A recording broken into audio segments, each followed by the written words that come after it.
Hello guys! Habang nasa palengke kami kahapon, Nag-iisip na naman kami kung ano ang lulutuin naming ulam. Buti na lang, naalala ko, meron pa pala kaming ampalaya sa bahay. Kaya sabi ko, manok na lang ang bilhin namin. para naman may kapartner ang gulay. Kaya pagdating sa bahay, nasikaso ko na kaagad ang ampalaya. Pati na rin ang mga sangkap na gagamitin. Kaya nagsimula na ako dyan magisa ng bawang at sibuyas. Para makaluto kaagad ako. Baka kasi pag nagutom na sila, At di pa ako tapos magluto, patalsikin na nila ako dito sa bahay. Eh di wala na akong trabaho niyan. Wala na rin pang upload na video.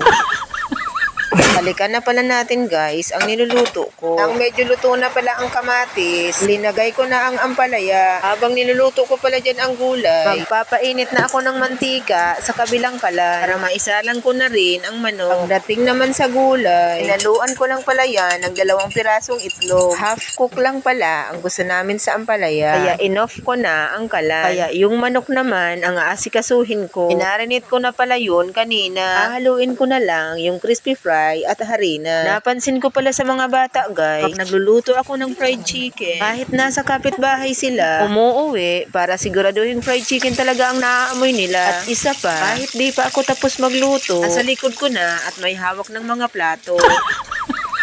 Pero pag iba naman ang niluluto ko, nakalimang tawag na ata ako para kumain. Parang wala pa silang naririnig. Siya nga pala guys, ang totoo, allergy talaga ako sa manok. Kaya lang, mas allergy yata ako pag di ako nakatikim niyan. Kaya lagi talaga akong may stock na si Teresy dito sa bahay. Tara na guys, sabayan nyo na akong kumain. Tamang-tama, nagugutom na talaga ako. May lakad yarn. Hanggang dito na lang.